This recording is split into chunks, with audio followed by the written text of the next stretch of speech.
16 channels, 15 languages, 26 states, 1200 plus reporters, 66.9 crore viewers. India's largest news network, News 18 Network.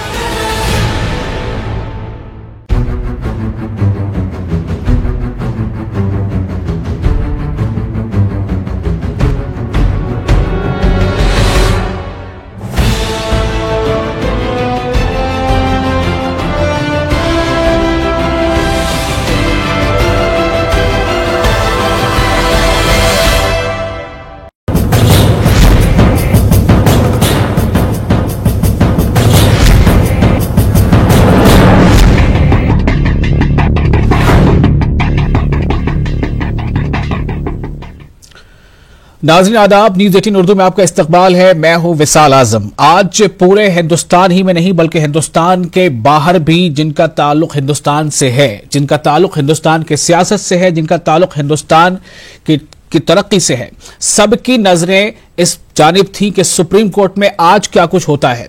आज supreme court में क्या कुछ हुआ, फैसले की सुनवाई हुई और फैसला कल 10:30 बजे तक के लिए महफूज रख लिया गया। जी हां, हम बात कर रहे हैं महाराष्ट्र की। महाराष्ट्र कहने को तो एक रियासत है, लेकिन यह एक ऐसी रियासत है जिसे मुल्क की इक्तिसादी राजधानी होने का दर्जा हासिल है और ऐसे में यह रियासत बहुत अहम हो जाती है और इसीलिए इस रियासत की जो पॉलिटिक्स है वो भी काफी अहम हो जाती है। आप इस बात को बखूबी जानते हैं कि सिर्फ बीएमसी जो बॉम्बे म्युनिसिपल कॉर्पोरेशन है उसका जो अपना सालाना बजट होता है वो कई ऐसी रियासतें हैं जिससे कहीं ज्यादा उसका सिर्फ बीएमसी का बजट होता है। ऐसे में महाराष्ट्र की सियासत में ओवरऑल इस रियासत में इस बार हुकूमत किसकी बनी रह जाएगी या कुछ तब्दीली होगी, सुप्रीम कोर्ट क्या हिदायत जारी करेगा, क्या हुक्म देगा, इस बात को लेकर बहुत सवाल उठ रहे हैं कि आखिर क्या होगा महाराष्ट्र को लेकर महा फैसला।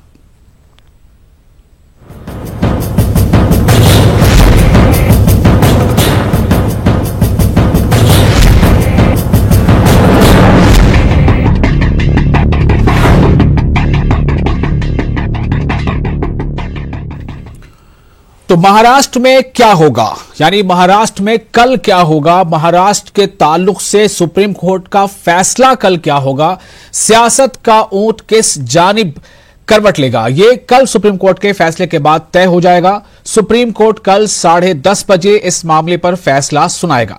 फिलहाल तो यही कहा जा सकता है कि वजीर आला देवेंद्र फडणवीस को कल तक के लिए सुप्रीम कोर्ट से राहत मिल ही गई है। अदालत ने फरीकैन का मौक़िफ़ जानने के बाद फैसला कल तक के लिए यानी मंगल तक के लिए महफूज रख लिया है। अदालत उस्मा में आज शिवसेना, एनसीपी और कांग्रेस की अर्जी पर समाअत हुई। सॉलिसिटर जनरल तुषार मेहता ने कहा कि अक्सरियत होने पर ही सदर राज हटाया गया। अजीत पवार ने 22 नवंबर को हिमायत का मकतूब सौंपा था जिस पर 54 अरकान असेंबली के दस्तखत थे। शिवसेना, एनसीपी और कांग्रेस के वकीलों ने अदालत से फौरी फ्लो टेस्ट कराने की बात की और फ्लो टेस्ट की वीडियोग्राफी कराने की भी अपील की। फ्लो टेस्ट का मतलब यह हो जाता है कि हाउस के अंदर आप अक्सरियत साबित करें। इस बात का एनसीपी, शिवसेना और कांग्रेस इनके नेताओं ने इस बात को लेकर अपील की है और सीधे तौर पर एक तरह से जो मौजूदा हुकूमत अभी है, फडणवीस की हुकूमत, उसे एक तरह का चैलेंज भी दिया है। और लगातार जो कांग्रेस खेमे से या फिर एनसीपी के बाकी जो लीडर हैं उनके बयान आ रहे हैं, उनके खेमे से और शिवसेना के खेमे से इस बात को लेकर बार बार ये कहा जा रहा है कि उनके पास अक्सरियत नहीं है, नहीं है, नहीं है, ये उनका दावा है और अक्सरियत इनके पास है, यानी जो कांग्रेस, एनसीपी और शिवसेना के पास अक्सरियत है। तो अब यही सवाल है कि क्या सुप्रीम कोर्ट ने जो फैसला महफूज रखा है वो फैसला कल क्या हो सकता है और किस तरह से ये महाराष्ट्र की पॉलिटिक्स पर असरअंदाज होगा। क्या वहां जो अभी मौजूदा हुकूमत है, देवेंद्र फडणवीस जिस हुकूमत के वजीर आला हैं, क्या इसमें रद्द-बदल करना पड़ेगा, क्या कुछ तब्दीली होगी? ऐसे कई सवाल हैं जो अभी लगातार गश्त कर रहे हैं। हम आपको कुछ बयान पहले सुनाते हैं कि इस ताल्लुक से कांग्रेस के जो लीडर हैं वो क्या कह रहे हैं, कांग्रेस का मौक़िफ़ क्या है, ये आपको पहले सुनाते हैं।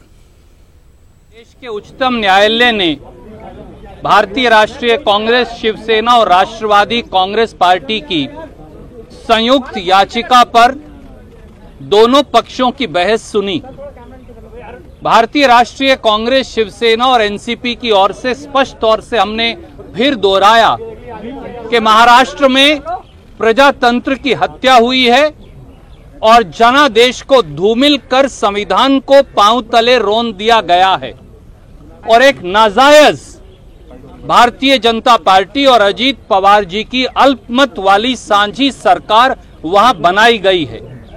इसलिए अनुरोध किया गया उच्चतम न्यायालय को हमारे पक्ष की ओर से कि एक फ्लोर टेस्ट यानी जनमत को साबित करने के लिए विधायकों की संख्या का टेस्ट फौरी तौर से ऑर्डर किया जाए ताकि यह साबित हो जाए कि बहुमत महाराष्ट्र के विकास के गठबंधन कांग्रेस, एनसीपी और शिवसेना के गठबंधन के पास है। सुप्रीम कोर्ट को हमने 154 विधायकों के शपथ पत्र भी दिखाए जो ये साफ साबित करता है कि एनसीपी, कांग्रेस और शिवसेना के पास संपूर्ण बहुमत है, क्योंकि वो आंकड़ा 145 का है और 154 विधायक साथ हैं। जैसे ही बाकी विधायक भाजपा की जेल से छूट जाएंगे तो ये संख्या और बढ़ने वाली है। आदरणीय उच्चतम न्यायालय ने दोनों पक्षों के बहस को सुनकर मामला आरक्षित किया है और ये निर्णय कल 10:30 बजे वो सुनाएंगे, ऐसा उन्होंने आदेश दिया है।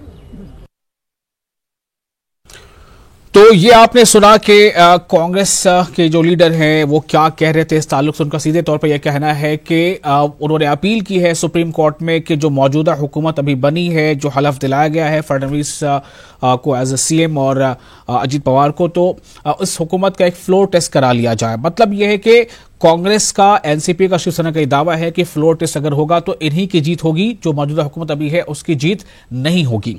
और इनका यह भी दावा था कि जिस तरह से हम आपको बता दें कि 288 कुल आंकड़ा है और 288 वहां की जो सीटें हैं उसमें किसी भी पार्टी या अलायंस को कम से कम 145 जो है एमएलएज की हिमायत हासिल होनी चाहिए, तभी वो इख्तिदार में रह सकती है। तो ये जो दावा अभी इनका है कि हम 145 के बजाय 154 का हमारे पास अभी सपोर्ट हासिल है, जो सुरजेवाला कह रहे थे, और इसका हमने शपथ पत्र भी सुप्रीम कोर्ट में दिया है, हलफनामा भी दिया है।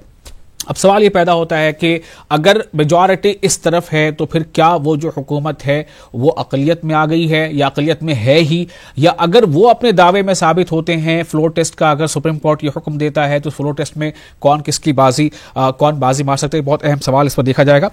हम इसके कई पहलुओं पर गौर फिक्र करेंगे, बातचीत करेंगे। हमारे साथ कुछ खास मेहमान जुड़ रहे हैं। लखनऊ से हमारे साथ जुड़ रहे हैं हरीश श्रीवास्तव, जो तर्जुमान हैं बीजेपी के, और कुछ ही देर में हमसे वीरेंद्र नाथ भट्ट भी जुड़ेंगे जो पॉलिटिकल एनालिस्ट हैं, और हम अपने नुमाइंदे मोहिउद्दीन से भी राब्ता करेंगे इस अपने आधे घंटे के इस प्रोग्राम में।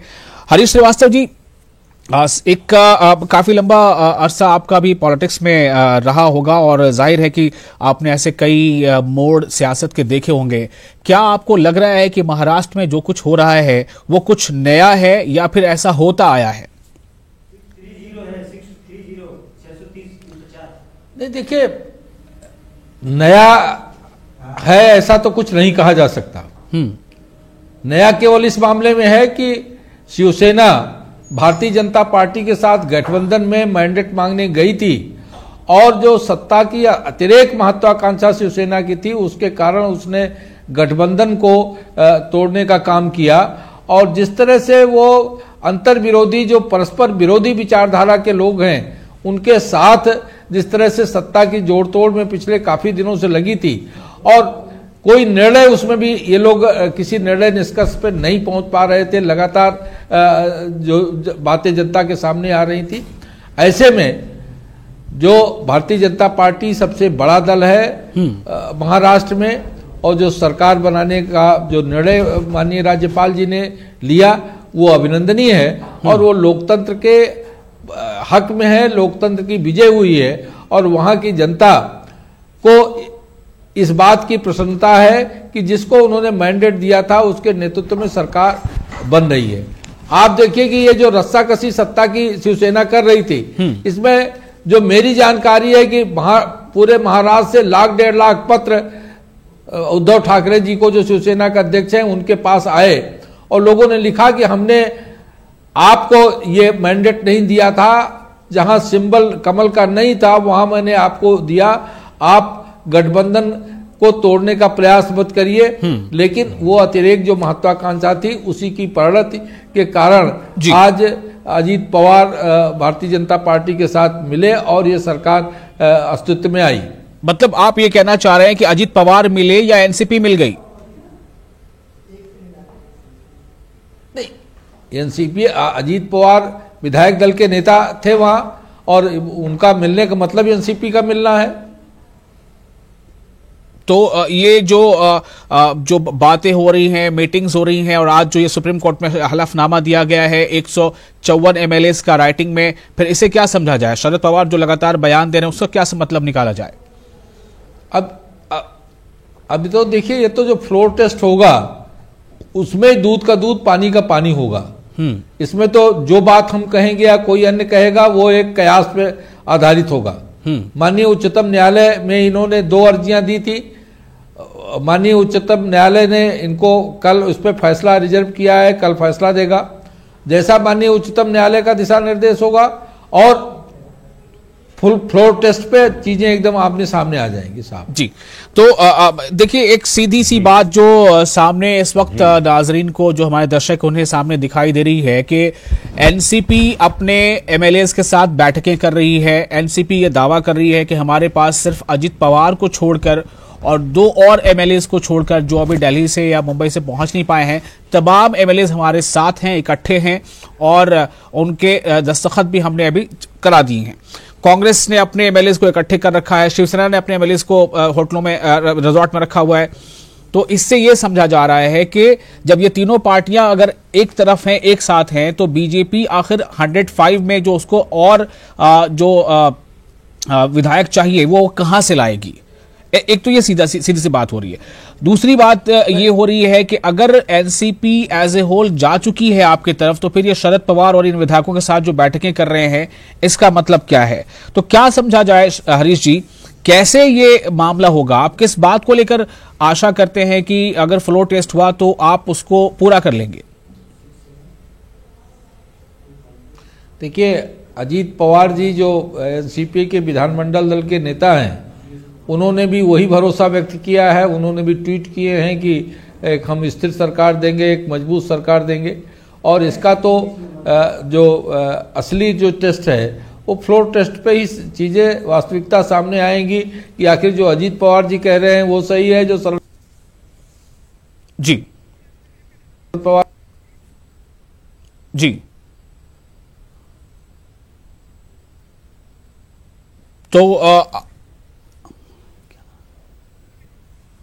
तो सवाल इस बात को लेकर हो रहा है कि आखिर सुप्रीम कोर्ट कल क्या फैसला सुनाएगा। सवाल यह भी है कि फैसला फ्लोर टेस्ट साबित करने, फ्लोर टेस्ट का हो सकता है, यानी कि हाउस के अंदर आप फ्लोर पर अक्सरियत साबित करें। देवेंद्र फडणवीस से यह कहा जा सकता है कि वो अक्सरियत साबित करें। तो जब उसमें भी कई चीजें आगे सामने आती हैं कि जब अक्सरियत साबित करना होता है तो कोई एक प्रोटेम स्पीकर होता है और बहुत तरह की चीजें हैं। और अगर फ्लोर टेस्ट साबित करना होता है तो क्या और वक्त मिलेगा या कुछ जल्दीबाजी में ही करना होगा? कहा तो ये भी जा रहा है कि आज जो फैसले को रिजर्व रखा है सुप्रीम कोर्ट ने, ये भी एक बड़ी राहत है देवेंद्र फडणवीस के लिए।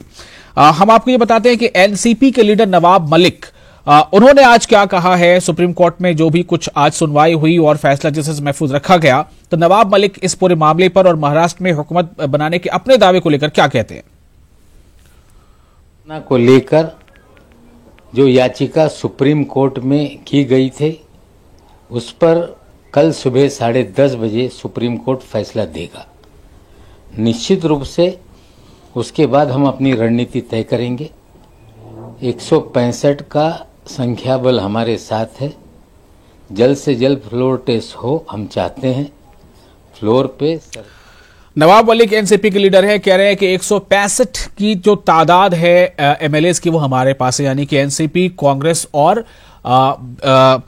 शिवसेना मिलाकर। तो और ये चाहते हैं कि जल्द से जल्द फ्लोर टेस्ट कराया जाए, जो अभी सुरजेवाला को भी आप सुन रहे थे। हमारे साथ वीरेंद्र नाथ भट्ट भी हैं जो पॉलिटिकल एनालिस्ट है और साथ ही हमारे नुमाइंदे मोहिउद्दीन जुड़ चुके हैं। मोहिउद्दीन, सबसे पहले आपसे मैं जरा यही जानना चाहूंगा कि एक तरफ तो जो बीजेपी के लीडर हैं, अभी हमारे साथ स्टूडियो में मौजूद भी हैं, हरीश श्रीवास्तव, वो काफी कॉन्फिडेंट हैं कि फ्लोर टेस्ट अगर होता है जल्द से जल्द या जब भी होता है तो बीजेपी यानी जो फडणवीस हुकूमत है वो बिल्कुल अहल है कि इसे वो टेस्ट में पास कर जाएगी। दूसरी तरफ जो कांग्रेस और एनसीपी और शिवसेना के लीडर हैं, उनका सीधे तौर पे कहना है कि हमारे पास 160 से ज्यादा एमएलएज की हिमायत हमें हासिल है। और सुरजेवाला ने तो यहां तक कहा कि हमने 154 एमएलएज के हलफनामे को भी सुप्रीम कोर्ट में आज रखा है। वीरेंद्र नाथ भट्ट जी, मैं आपसे यह सवाल करना चाहूंगा कि बहैसियत पॉलिटिकल एनालिस्ट आप इन पूरे सिचुएशन को कैसे एनालिसिस इसका करेंगे? सबसे बड़ा सवाल अभी यह है कि सुप्रीम कोर्ट में कल क्या होगा महाफैसला, आप इसे कैसे देखते हैं जो माजी के जो कुछ ऐसे वाकयात रहे हैं उसके तनाजुर में? देखिए, सुप्रीम कोर्ट का कल क्या फैसला आने वाला है उस पर कोई कमेंट करना तो मैं उचित नहीं मानता। लेकिन मैं आपको एक बात ये कहना चाहूंगा, पिछले 40 सालों में तमाम राज्यों में इस तरह के मुतनाज़े, इस तरह के विवाद हुए हैं। लेकिन महाराष्ट्र का मामला सबसे अलग इसलिए है कि एक रूलिंग कोalition इलेक्शन में गया, उसको और उसको ऐवान में मेजॉरिटी मिली, और बाद में जूनियर पार्टनर जो है वो बगावत की राह पे उतर गया। और इसमें सबसे महत्वपूर्ण बात जो कल होने वाली है मेरी नजर में कि कर्नाटका में मई 2018 में सुप्रीम कोर्ट ने आदेश दिया था कि प्रोटेम स्पीकर ही सारे एमएलए को हलफ दिलाएगा, प्रोटेम स्पीकर की ही सदारत में फ्लोर टेस्ट होगा। यही चीज, और ये अब लॉ ऑफ द लैंड बन चुका है, और यही महाराष्ट्र में होगा कि प्रोटेम स्पीकर ही सारे एमएलए को हलफ दिलाएगा और उसी की अध्यक्षता में ही फ्लोर टेस्ट होगा। और प्रोटेम स्पीकर को अपॉइंट करने में सबसे अहम भूमिका ट्रेजरी बेंच की होती है, हुकूमत की होती है। तो इस लिहाज से ये दिन कल बहुत महत्वपूर्ण होने वाला है। और यदि प्रोटेम स्पीकर एनसीपी के नेता अतुल पवार को पार्टी का नेता की अगर मान्यता दे देते हैं तो अजीत पवार को व्हिप जारी करने का अख्तियार मिल जाएगा, और जो एमएलए उनके व्हिप की मुखालफत करते हैं उनकी मेंबरशिप पे खतरा खड़ा हो जाएगा। तो कल सुप्रीम कोर्ट का फैसला जो भी आए, लेकिन प्रोटेम स्पीकर का रोल इस पूरे मामले में बेहद अहम होने वाला है। जी, लेकिन एक तरफ ये भी वीरेंद्र नाथ जी खबर है, आपने सुना होगा कि एनसीपी ने कल जो अपनी बैठक की थी शरद पवार की सदारत में, उस बैठक में अजित पवार को पार्टी का जो सीएलपी लीडर बनाया गया था उससे हटाया गया, उनकी जगह पे दूसरे को जो है वहां पर फिट किया गया।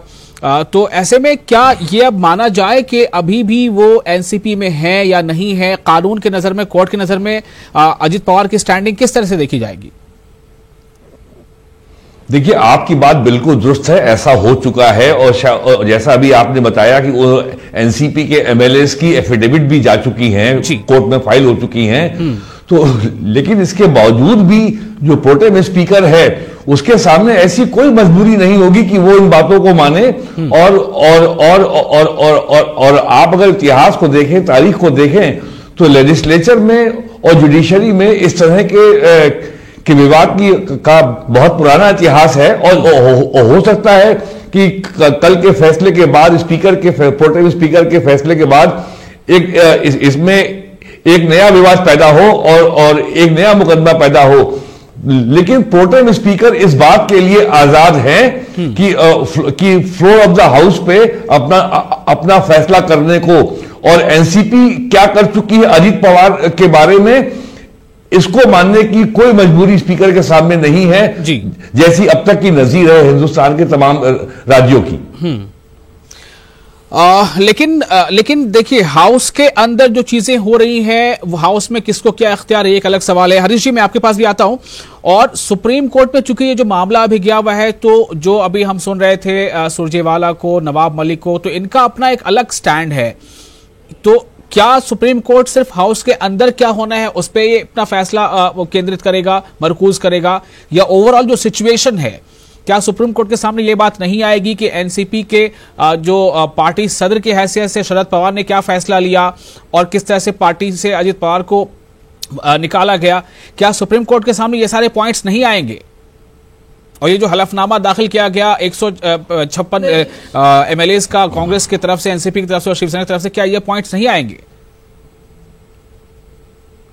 नहीं, वो तो जो इन्होंने रिक्वेस्ट किया है सुप्रीम कोर्ट को जी, सुप्रीम कोर्ट तो उन्हीं रिक्वेस्ट पे अपना वर्डिक्ट देगा। तो और उसमें जो सरकार बनाने को लेकर के और इसको फ्लोर टेस्ट कराने को लेकर के इनकी रिक्वेस्ट है जी, तो उसी के मद्देनजर तो ये सुप्रीम कोर्ट अपना फैसला सुनाएगा जी। यहाँ मैं आपको एक बात कह दूं जी हाँ, 1988 में वीरप्पा मोइली केस कर्नाटका का मामला आप अगर याद करें, सुप्रीम कोर्ट की रूलिंग है कि किसी भी सरकार की मेजॉरिटी को तय करने का स्थान केवल असेंबली है, फ्लोर ऑफ द हाउस है, राजभवन नहीं है। सुप्रीम कोर्ट में मेजॉरिटी माइनॉरिटी तय नहीं हो सकती, ये केवल असेंबली के फ्लोर पर ही तय होगा, चाहे कितनी भी कोई किसी ने एफिडेविट दिया हो 156 का 160 का। Floor of the house is the only platform जहां पर किसी सरकार की मेजॉरिटी तय होगी, या मेजॉरिटी में है या नहीं है, ये तय करने का एकमात्र जगह है असेंबली का फ्लोर जी। तो बहरहाल मैं अपने नुमाइंदे मोहिउद्दीन के पास जरा चलता हूं, उसके बाद मैं आपसे फिर एक सवाल यही करूंगा वीरेंद्र नाथ जी कि क्या फ्लोर टेस्ट कराया जाए, यही एक ऑप्शन अभी रह गया है सुप्रीम कोर्ट के डायरेक्टिव के लिए, या उससे पहले the making of the government के ऊपर भी कोई बात या कोई टिप्पणी सुप्रीम कोर्ट की आ सकती है? The process of the making of the government, the hurriedness of the making of the government. Mohiuddin, मैं आपके पास आ रहा हूं सवाल लेकर के। जिस तरह से बातें अभी हो रही थी और जो वीरेंद्र नाथ जी कह रहे हैं, पॉलिटिकल एनालिस्ट हैं, कि प्रोटेम स्पीकर अगर अपॉइंट होता है, प्रोटेम स्पीकर के जो इख्तियारात हैं, तो हाउस के अंदर प्रोटेम स्पीकर जो है वो बहुत इख्तियार उसके पास होगा और वो ये तय करेगा कि अजित पवार सीएलपी लीडर हैं एनसीपी के, और फिर वो जिसे चाहे तो व्हिप जारी करें और ये करें। क्या यही एक बात है जिसको लेकर खबर ये आ रही है एनसीपी के खेमे से कि कई तरफ से ये कोशिशें हो रही हैं अजित पवार को मनाने के लिए? मोहिउद्दीन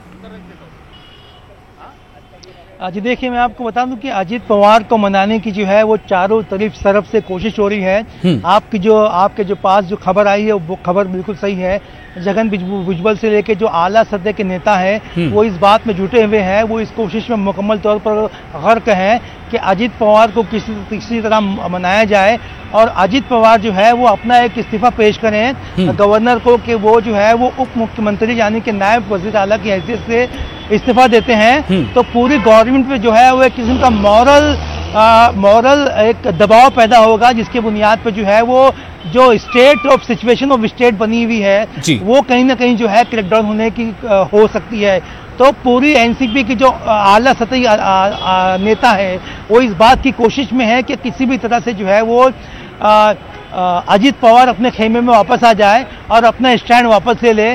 4 घंटे से ज्यादा तक जो है मीटिंग चली, लेकिन ये मीटिंग जो है फिलहाल किसी नतीजे पे नहीं पहुंची है। इनका ये कहना है कि अजित पवार से जो है वो गलती हुई है और इस गलती की वजह यह है कि अजित पवार को जो है वो करप्शन के आरोप में दबाव में डाला गया, दबाव में लाया गया। दूसरी बात यह है कि सुप्रीम कोर्ट में पूरा मामला ज़ेर समाअत है, कल समाअत होने वाली है और उम्मीद की जा रही है सुप्रीम कोर्ट से कि सुप्रीम कोर्ट जो है डायरेक्शन देगी कि फ्लोर टेस्ट होना चाहिए, किसके पास कितने एमएलएज हैं, किसके पास कितनी ताकत है, उसको जो है वो जाहिर होना चाहिए। उसी की बुनियाद पर जो है वो गवर्नमेंट बनना चाहिए। माना जा रहा है कि 27 तारीख तक जो है ये फ्लोर टेस्ट की बात हो सकती है। इसमें एक अहम नुक्ता मैं आपको बताऊं विशाल, इसमें एक अहम नुक्ता ये है कि राव साहब दानवे जो कि महाराष्ट्र स्टेट प्रेसिडेंट है बीजेपी के और मरकज में जो है वो स्टेट ऑफ मिनिस्टर है, उनका ये कहना है कि अजित पवार जो कि हाउस के लीडर मुंतखब हुए हैं एनसीपी की जानिब से, उन्होंने जो है एक लेटर दिया है और वो लेटर में तमाम एमएलएज की सिग्नेचर है और उसकी जो है वो कॉन्स्टिट्यूशनल मान्यता है, यानी कि वो दस्तूरी लिहाज से जो है बिल्कुल सही है और तमाम के तमाम एमएलएज जिन्होंने उस पर साइन किया है, जिनकी साइन का लेटर सबमिट हुआ है, उनको जो है बीजेपी के हक में वोट देना है। मतलब ये है कि बीजेपी किसी भी तरह से जो है वो अपने रवैये से तस्से-मस होने को तैयार नहीं है। अब पूरा फैसला सुप्रीम कोर्ट को करना है। सुप्रीम कोर्ट के डायरेक्शन पे तमाम के तमाम मामला थे। जैसे कि अभी वो साहब हमें बता रहे थे, बहुत ही अहम बात उन्होंने बताई कि जो भी होना है अब असेंबली के फ्लोर पे होना है, इसके अलावा कहीं नहीं होगा। बयानबाजियां हो रही है, मनाने का सिलसिला जारी है, लेकिन कितने एमएलए किसके साथ है और कितने एमएलए किसके मुखालिफ है, ये बात वाज़ेह हो जाएगी। जी मैं फिर से एक बार आ रहा हूं वीरेंद्र नाथ आपके पास और हरीश श्रीवास्तव जी, पहले आपके पास ही आता हूं, क्योंकि आप जो कह रहे थे कि कल जो भी फैसला होगा फ्लोर टेस्ट करना होगा तो फ्लोर पे हम ये साबित कर देंगे, दूध का दूध पानी का पानी हो जाएगा। हरीश जी, क्या इस बात को लेकर कॉन्फिडेंस है बीजेपी के अंदर कि अगर प्रोटेम स्पीकर नियुक्त किया गया और प्रोटेम स्पीकर ने सीएलपी लीडर के हैसियत से अजित पवार को माना, तो ये अजित पवार को पूरा इख्तियार होगा कि वो अपने विधायकों को चाहे तो व्हिप जारी करें और उनके खिलाफ एक्शन लें? ये तमाम क्या ये बातें हैं जिसको लेकर बीजेपी कॉन्फिडेंट है? आप कॉन्फिडेंट हैं हरीश जी? नहीं, देखिए, भारतीय जनता पार्टी ने सरकार फॉर्म किया है तो अजीत पवार जी ने जो एक भरोसे के साथ किया है और अजीत पवार जी अभी भी उस भरोसे के साथ कायम है। तो और जो जनता की जो मांग है, जो मैंडेट है, वो भारतीय जनता पार्टी के नेतृत्व में सरकार बने, इसका मैंडेट है। तो जो जनता जो चाहती है वो जनार्दन की इच्छा है। और सर मैंडेट का लफ्ज़ मुझे लगता है कि सही नहीं यहाँ पे कहना। मैंडेट का मतलब यही होता है कि आपको जितना आया आप सिर्फ उतना बताएं कि हमें इतना आया है, हमें इतना आया, हमें इतना आया है। जनता ने किसी एक पार्टी को यह मैंडेट दिया ही नहीं है कि वो सरकार बना। मैंडेट इस नहीं, लेकिन आप देखिए ना, हमारा जो गठबंधन था उसको क्लियर कट बहुमत था। बिल्कुल गठबंधन को था, लेकिन वो गठबंधन अब आपके साथ नहीं था। उसमें या तो आपकी कमी है या उनकी कमी है, शिवसेना की कमी है। वीरेंद्र नाथ जी, मैं आपके सामने एक बार फिर से सवाल लेकर आ रहा हूं। बड़ा जो है ये बारीक मसला हो गया है। क्या ये समझा जाए कि एक बार फिर से मतलब जो असेंबलीज हैं जो वो और एक जो कानून का इदारा है कोर्ट, वो बिल्कुल एक तरह से टकराव की स्थिति है यहां पर? देखिए सर, टकराव की स्थिति मैं कोई नहीं देखता। ऐसा मामला 1998 में यूपी में भी हो चुका है, जब तत्कालीन गवर्नर रोमेश भंडारी साहब ने कल्याण सिंह को हटा करके जगदम्बिका पाल को शपथ दिलाई थी मुख्यमंत्री की, और इलाहाबाद हाईकोर्ट के आदेश पर यूपी असेंबली के फ्लोर पर यह तय हुआ था किसकी मेजॉरिटी है, और उसके बाद कल्याण सिंह दोबारा मुख्यमंत्री बने थे। और हाई कोर्ट ने यहां तक कहा था कि पाल साहब की जो ओथ है वो नल एंड वॉइड है, वो अपने आप को फॉर्मर चीफ मिनिस्टर नहीं लिख सकते जी। तो और ये मामला महाराष्ट्र का ऐसा है कि इतना समय नहीं है कि रेगुलर स्पीकर का इलेक्शन हो। अगर रेगुलर स्पीकर का इलेक्शन होगा तो उसी में तय हो जाएगा कि गवर्नमेंट की, फडणवीस गवर्नमेंट की मेजॉरिटी है कि नहीं है। और जो रवायत है, जो पार्लियामेंट्री कन्वेंशन है कि एमएलएस का शपथ का जो हलफ दिलाने का काम हमेशा प्रोटेम स्पीकर ही करता है। और जैसा मैंने आपसे कहा, कर्नाटका के मामले में मई 2018 में सुप्रीम कोर्ट ये रूलिंग दे चुका है कि प्रोटेम स्पीकर की ही सदारत में हाउस में फ्लोर टेस्ट होगा।